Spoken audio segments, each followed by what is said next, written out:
యువీరా 56 YouTube ఛానల్కి స్వాగతం. ఉదయరాగం.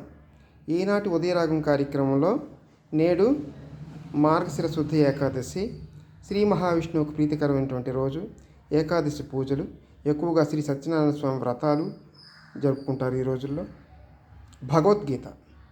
మా సొంత ఊరి గ్రామంలో వేయించేసి ఉన్నటువంటి శ్రీ రుక్మిణి సత్యభామ సమేత శ్రీ వేణుగోపాల స్వామి వారికి ఈరోజు గీతా జయంతి ఉత్సవాన్ని జరుపుతాం.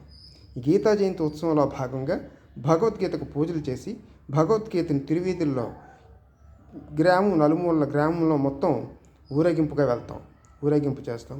గీతా సారాన్ని చర్చలు గోష్ఠుల ద్వారా తెలుసుకుంటాం. భగవద్గీత శ్రీకృష్ణుడు అర్జునుడికి ఉపదేశించినటువంటిది సారమే Bhagavad Gita.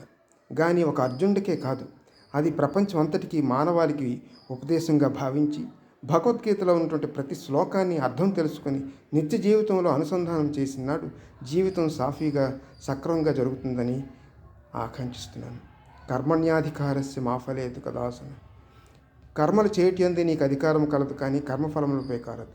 Do your duty, don't expect the rewards. నువ్వు మంచి పనులు చేస్తే మంచి జరుగుతుంది, చెడు పనులు చేస్తే చెడు జరుగుతుంది. కాబట్టి మంచి పనులే చేయడానికి ప్రయత్నం చేద్దాం. భగవద్గీతలో ప్రతి శ్లోకానికి అర్థం తెలుసుకుందాం. భగవద్గీత శ్లోకాలను మన నిత్య జీవితంలో అనుసంధానం చేసుకుందాం. అనన్యాశ్చింతయంతో మాం ఏ జనా పర్యుపాసతే తేషాం నిత్యాభియుక్తానాం యోగక్షేమం వహామ్యం. ధర్మక్షేత్రే కురుక్షేత్రే సమవేతాయుత్సవ మామకః పాండవశ్చైవ కిం కుర్వతి సంజయ.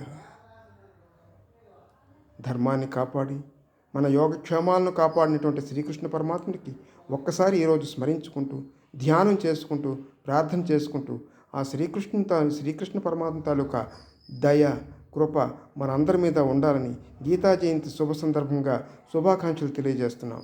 మీ యువీరావు. నమస్కారం.